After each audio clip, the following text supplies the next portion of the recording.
Hello, good afternoon. So, andito tayo ngayon sa Piedmont Park. So, actually, pag pumunta ka ng Botanical Garden, yung parking area ng Piedmont at saka Botanical Garden, pareho lang. So, pag pumunta ka dun sa either any of the two, pwede kang sumaybit sa isa. Sa Piedmont Park naman ay free yung entrance fee. Pero, syempre, magbabayad ka sa parking area. So, yun yung ginawa namin.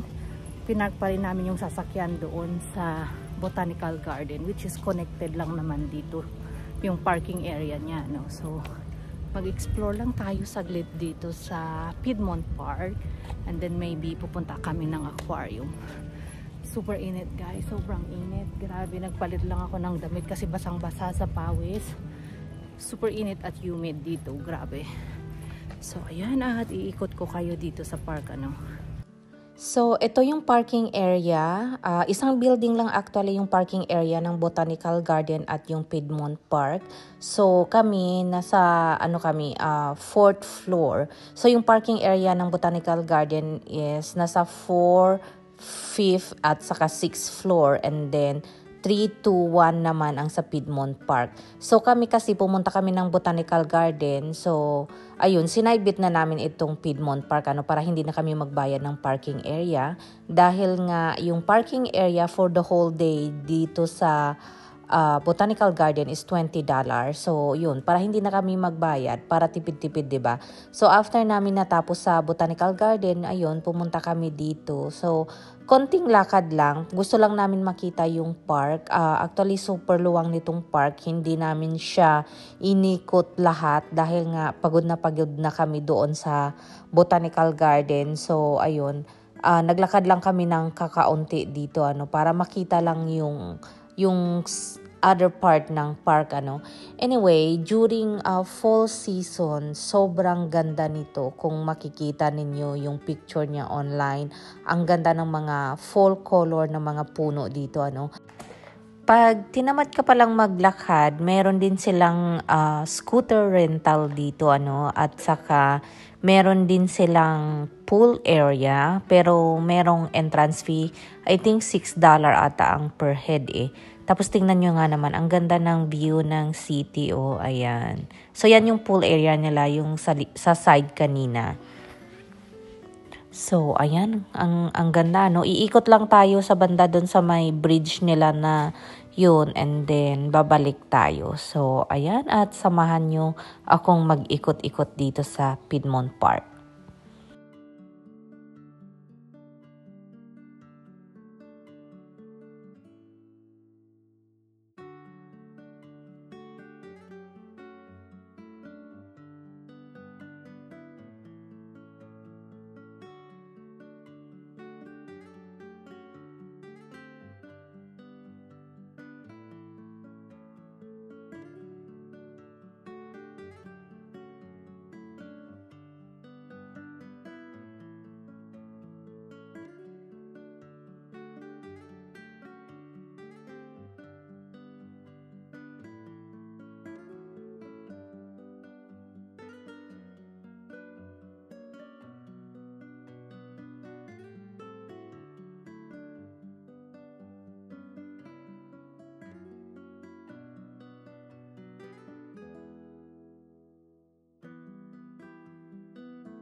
So, pag andito pala kayo sa may tulay banda, don't forget na tumingin kayo sa baba. Kung nakikita nyo at napapansin nyo, ayan ang daming turtle. Ayan, maliliit sila pero ang dami nila, grabe. Ang cute nilang tingnan na yan.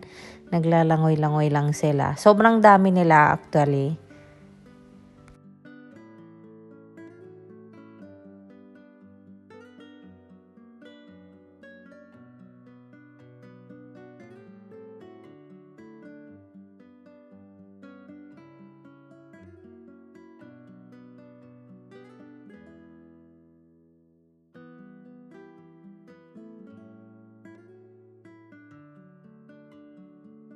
So, dito sa may unahan ng tulay kanina, merong play area dito which is malapit lang din ito sa swimming area, So, ayan.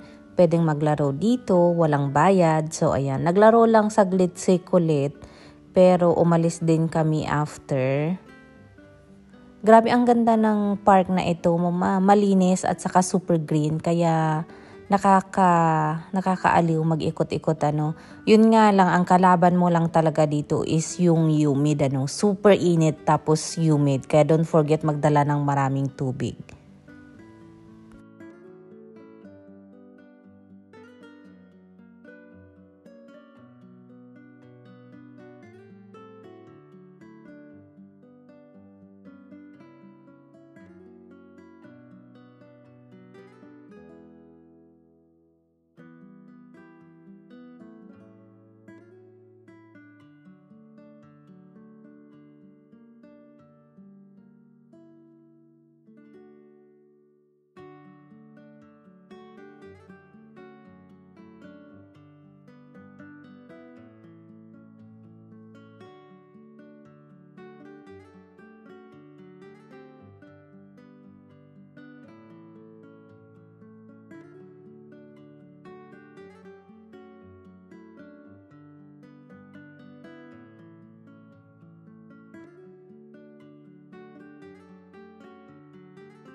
Actually, marami kang magagawa dito, ano, lalo na kung magpipiknik kayo with your family. Maraming mga area kung saan maglalaro yung mga bata at yung mga play field nila, ano, ang luwang. Tapos, hindi lang naman doon sa may Botanical Garden parking area ka pwede mag-park. Dahil super luwang nitong Piedmont Park, may mga area na pwede kang mag-park along the road, ano, yung sa gilid lang, sa may side, yun. Pero may mga bayad yung parking area nila dito, syempre. So, ayan.